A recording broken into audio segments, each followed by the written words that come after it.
pick your brains on property now, if that's okay. Yes, absolutely. A commercial tenant I've got stopped paying, which is quite disruptive given that, because they pay quarterly, so it hurts the sort of cash flow. What can you do when they just refuse to pay and stop paying? The first thing to look at is hopefully there's a written lease agreement in place drafted by a lawyer. That's the first thing a judge would look at if it gets that far.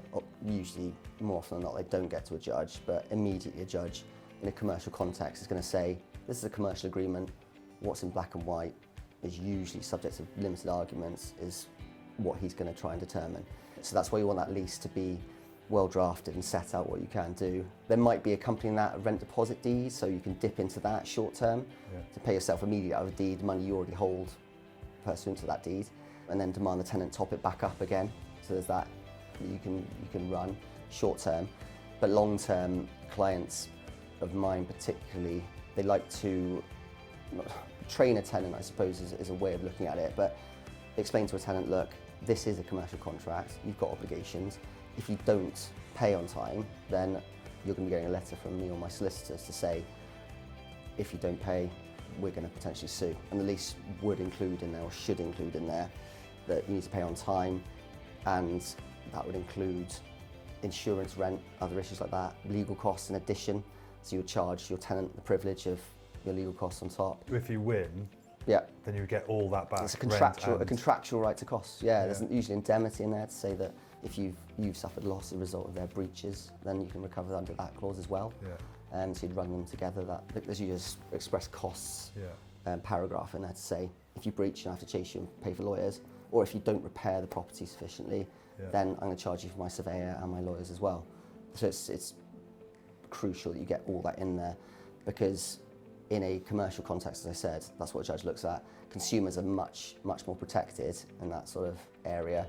So you would want to make sure that you have the right, for example, a written right to go in and change the locks. A lot of commercial tenants don't even realise you can go in, whether the rent's formally demanded or not, usually within 14 to 21 days, and just change the locks. Have bailiffs do it. So they can't go in? So they can't go in.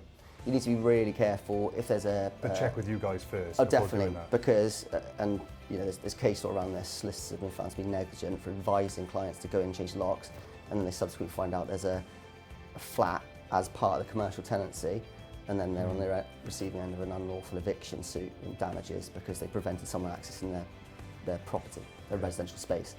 If it's a completely separate residential space, that might be easier to deal with, but it's definitely something to take advice on. I advise bailiffs who are professionals to go in and do it. You can do it as a landlord yourself. Literally just get a locksmith in, change the locks. The tenant can apply to court for what's called relief from forfeiture to let them back in, but they'd have to pay the rent and costs before they're allowed to do that.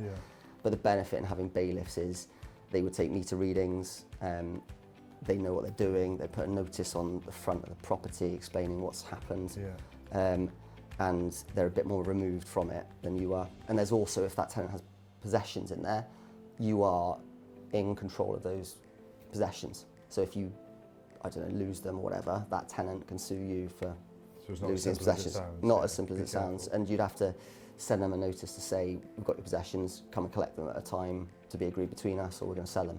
But you have to give them an opportunity to come and collect, but you still have to take control of them. It sounds like just definitely check with you guys first then. Yeah. In terms of that commercial tenant, you can, depending on whether they're an individual or a company, threaten them with insolvency proceedings, so bankruptcy or winding up. Because the sum, it's a contractual liquidated sum, so a sum that you can say is legitimately outstanding, and you threaten them with that. That's one way of doing it. There's straight just issuing court proceedings against them for the sum that is outstanding as well. So there are lots of avenues you can go after. Because I found I've asked the agents to do it, but it seems like it doesn't have enough power when the agent does it, which is why it seems, I'm just thinking now, putting two and two together, that's why you probably want to put a legal side behind it, because it's a much stronger I mean, it case. goes towards general debt recovery, because you, and I act on both sides of the coin, so I act for companies defending debts and companies pursuing debts, and you can tell the correspondence that people are going to put to the bottom of their payment list, and the correspondence can put to the top. It's a well-drafted letter from a lawyer usually holds more sway than a friendly reminder from an agent they know who, particularly if it's repeated and nothing's happened. If they've given deadlines and they're repeatedly breached and nothing happens, Yeah. Again, it goes back to that whole training a tenant that it is a commercial arrangement and they do need to stick to the terms of it.